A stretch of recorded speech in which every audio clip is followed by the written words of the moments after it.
So in the part 1 of the video we had talked about the chronic diffuse type of sclerosing bone osteomyelitis.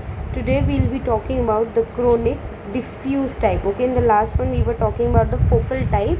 Today we are going to talk about the chronic diffuse sclerosing osteomyelitis. Now here what you see in the chronic diffuse sclerosing osteomyelitis, nothing very fancy is happening. In the focal it was just one focus, one small site.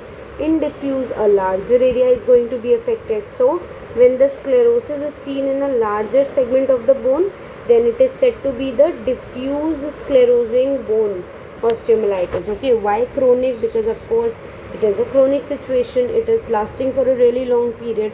So when it is seen at one particular area, it is the focal type of osteomyelitis, sclerosing osteomyelitis.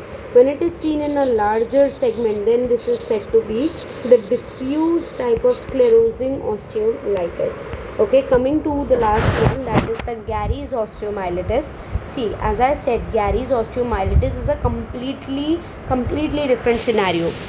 अभी तक क्या हो रहा था कि ये हमारी bone थी, अंदर पस फॉर्मेशन हो रहा था, डायमीटर कम हो रहा था, मतलब whatever the necrosed bone was happening और whatever sclerosing was happening, it was happening inside. Okay, it was happening inside the bone. Now Garre's osteomyelitis is a condition where the bone formation takes outside. Okay, so when it was taking place inside, this is said to be the endosteal bone formation, sclerosing of the bone, and now this is known as the periosteal. Okay, why? Because it is happening on the outer surface. See, it is a type of chronic osteomyelitis which is also said to be the proliferative periostitis. Why proliferative? Because the bone here is proliferating. Periostitis means inflammation of the bone. Okay, so this is said as the inflammation. So bone inflammation in a proliferative way, the bone is going to proliferate here. This is also said to be periostitis ossificans. Okay, this is the other name of your Gary's osteomyelitis. This is the other name of your Gary's osteomyelitis, that is the periostitis ossificans. Okay, what is happening? As I've told you, in the diffuse or focal type, the endosteal bone formation was taken place. So it was sclerosing was happening inside the bony surface. In the case of the Gary's osteomyelitis, what is happening? The periosteal bone formation or bone sclerosis is happening, which means bone formation is taking place outside. If I show you in the radiographic picture, see, this is how this looks. Wait a minute. Okay, can you see this? Can you see this here? This onion peel appearance, this the extra bone. So this was your mandibular bone, and this what is going here, the extra bone formation, that is known as your Gary's osteomyelitis. Okay, so if I have to mark, this is your Gary's osteomyelitis. So the bone formation, it is taking outside, not on the inside surface, it is taking place outside. It is a low grade infection. Commonly you're going to see the Gary's osteomyelitis in cases of children and young adults.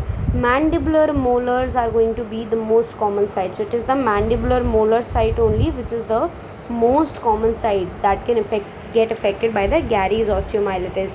Very important, you have this characteristic onion skin appearance which will be seen here. Okay, and the treatment, of course, we have just one treatment for this, and that is the surgical removal of this excess bone. Now this was all about osteomyelitis. It's important because you get this as a short note, long note. Now you know the whole classification. As I will give you a quick revision, acute one is going to have pus in it. Chronic might have pus, might not have pus. If it is not having pus, it is having sclerosis, that is bone formation. Three types: focal, diffuse, and the Gary's osteomyelitis. And then I have explained all of this. This is what a osteomyelitis looks like. Sorry for my tongue slip. This is basically your dead bone. Okay, this is your dead bone. You see, this is completely grayish whitish color. It's not having any vascular supply. Okay, this is another example. You see, this is another example. Now you know what involucrum is, what is a sequestrum, and what is the treatment of all of these things. If this video was useful to you, please show me your love in the comment section. Also go watch the part 1 of this video, because this is a very important topic from the university question point of view as well. Thank you so much.